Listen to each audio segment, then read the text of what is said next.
Greetings again, History 111, World History to 1500. I apologize for the technical problems this morning. We were having some Wi-Fi connectivity issues, and apparently my system just completely crashed. So, again, I apologize for the difficulties those of you who were attending this morning's virtual classroom session experienced. We were able to make it through several of the slides before I lost connection with you.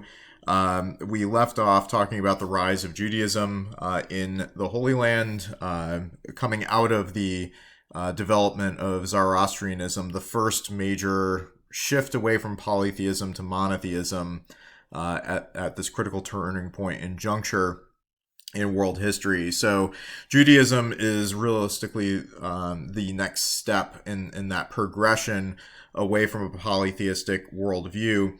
And in looking at what makes Judaism different from earlier faith traditions, we talked about the idea that people of the Jewish faith tradition are viewed at the time and perhaps even to the present day as people of the book, rooted in a sacred spiritual text that transmits religious knowledge through the generations from one generation to another.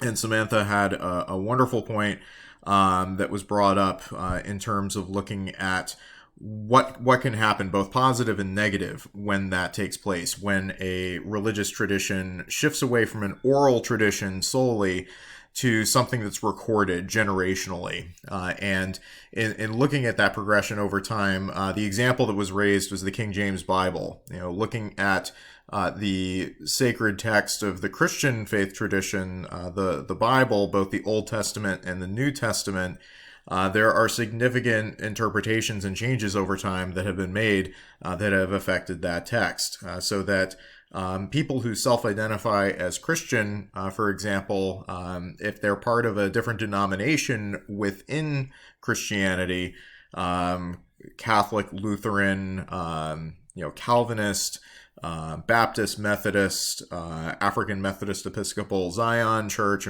whatever the denomination might be, the version of the Bible that they might be using as part of their sacred exercises and traditions within the church context might be different from church to church based on how that information was transmitted over time and how people have interpreted sacred knowledge over time. So those are all important issues in looking at both the advantages and disadvantages of shifting to a sacred text, that the faith tradition is kind of locked into that interpretation, but there is interpretation nonetheless. And that ends up affecting various strains of Judaism, certainly in the context of Christianity, whether it be the initial breaks between the Eastern Orthodox Church and the Roman Catholic Church, or later after the Protestant Reformation, or for that matter, within the confines of Islam, where we have Sunni, Shia, Sufi, and a number of other traditions as well. So these are all important issues to track when we're looking at historical change and how different religious groups are at many points in time fundamentally at odds with each other over points of religious interpretation and differences of opinion when it comes to religion. So speaking directly to the Jewish faith tradition and the emergence of a singular deity who is the centerpiece of the faith tradition, we have the conceptualization of Yahweh that emerges, who rules over the natural order, engages with people in history, and makes specific demands of the believers that have to be followed through on.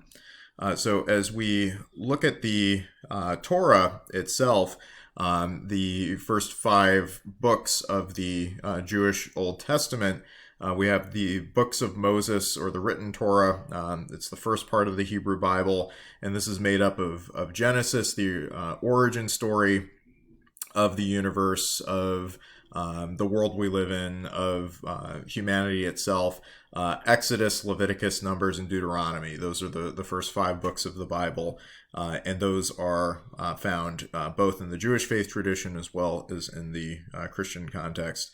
as well. And the PowerPoint, as you go through it, will take you through some of the basic points there.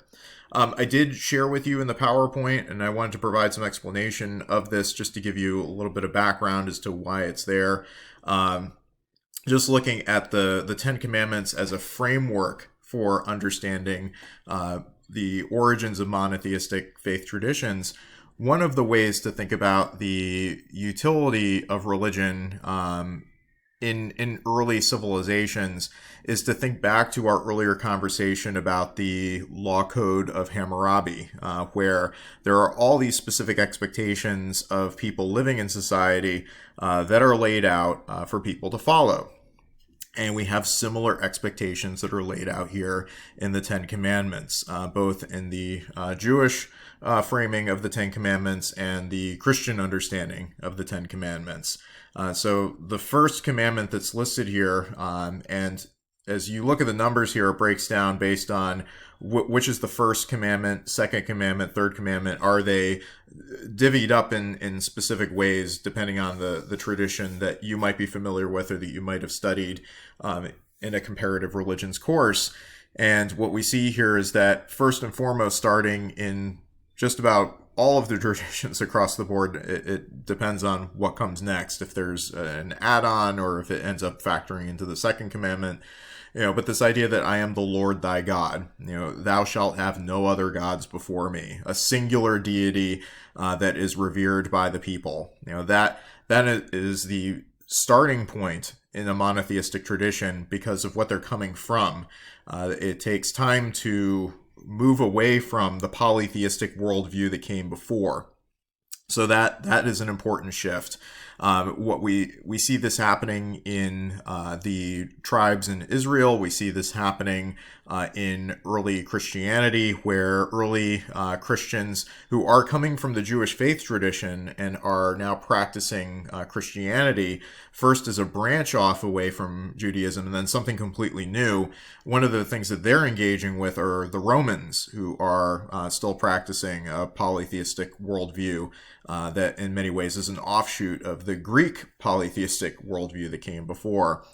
So when you read about Perpetua, an early Christian martyr, one of the problems that she runs afoul of are a husband who is an adherent to the polytheism of the Roman world, a society that's unwilling to accept this change, a society that's unwilling to accept that women are seen as equals in this new monotheistic religious tradition of Christianity. So that's all essentially wrapped up in what we see happening here in the Ten Commandments, what these believers are being called to do. If we break it down further, though, and where this relates to Hammurabi's code, we have certain expectations of people who are practicing believers, where things that they can and cannot do. So they're expected to believe in one God, and they're expected to honor their parents. They're expected not to kill. They're expected not to commit adultery, not to steal, and covet the property of their neighbors. So when we break that down into its component parts, and we think about what people are being asked to do, I mean, there are basic things that seemingly make sense. Belief in one God, keeping the Sabbath day holy, all of that makes sense. So beyond those issues, what we start to see are elements of what we saw earlier in Hammurabi's code, where the points of the Ten Commandments are focused on things that are destructive to the community. So if we think through that for a moment, the points that are raised in the Ten Commandments are incredibly functional for the survival of the community. If a person's committing murder, if a person is committing adultery, which was a similar issue that we saw in Hammurabi's code, if they're coveting their neighbor's goods, if they're bearing false witness against their neighbors, all of those things could tear at the threads of the community for the purposes of the common good and for survival. So those elements of earlier legal codes or basic facets of common decency are embedded in systems of governance, but they're also embedded in the religious views of the people who are living in the ancient world at this time.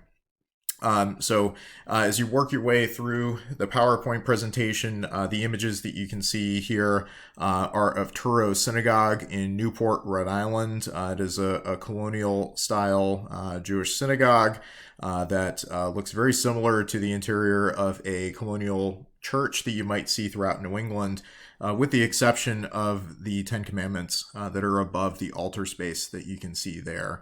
So it's a remarkable kind of connection between the idea of the Mosaic Law, Jewish faith practice, and it's embedded in the sacred space of a synagogue, at least in this case, at Truro Synagogue in Newport, Rhode Island. We also are dealing this week with the rise of Christianity, which originates with a singular historical figure, Jesus of Nazareth, who is known via the historical record and biblical text to be of a peasant family and coming from a carpenter's tradition. He is little noted in historical records beyond the 3-year ministry that Jesus is known to have engaged in, and is, of course, historically important as the founder of the second great universal religion coming out of the Jewish faith tradition. There are a number of historical and sacred sites that are associated with the origins of Christianity. The Church of the Nativity, for one, it is a very different style of church building than what you might be familiar with if you're familiar with basilicas and Romanesque or Gothic style cathedrals that are going to be coming onto the historical scene a lot later on. This is built almost like a fortress with a small entryway over here to the left-hand side of the screen. Kept that small so that it's harder for invaders to make it into that space. With this space in the interior of the church, thought to be the space where Jesus was born. So this is an incredibly important holy site in the Christian faith tradition for that reason. We also have the Church of the Holy Sepulchre. This is also featured in a video that I posted this week that I would like for you to take a look at, in part because it speaks to the difficulties of understanding the divisions that exist within faith traditions today, to the point where it's a little hard to make out. But if we look just below the window there's a ladder, and it's the immovable ladder. Nobody knows who put it there, but because of how divided the ownership of the Church of the Holy Sepulchre, a space that commemorates the death of Christ, which is a central experience within the Christian faith tradition. It is overseen by the Greek Orthodox Church, the Armenian Apostolic Church, the Roman Catholic Church, Coptic Orthodox Church, Syriac Orthodox Church, and the Ethiopian Orthodox Church. All of these religious faith traditions under the umbrella of Christianity claim ownership of parts of the cathedral. And to move a ladder is seen as a violation of the status quo that's been established there. And I would invite you to watch the video. So this is another view of the immovable ladder that you can see just above the entryway to the church space. One of the things that's remarkable about how the religions in question today, particularly comparing and contrasting Christianity and Buddhism, is how quickly they spread. Buddhism is spreading over the Silk Road via transportation networks and commercial exchange networks. Christianity is spreading in a similar fashion via trade networks, but also via early missionary work that's taking place within the first several generations of the spread of Christianity. We have missionaries like St. Paul, who's an early convert, spreads Christianity to the Eastern Roman Empire. And when that happens, when a religion takes root within a major political entity or a major empire, that's when it will persist. That's when it will begin to spread in a significant way. Beyond that, the strength of the message that's being put forward of a leveling force in society is hugely important. So I would invite you to look through the rest of the materials this week. If you have any questions at all, please feel free to reach out for clarification. And I look forward to our conversation next week when we're able to meet again.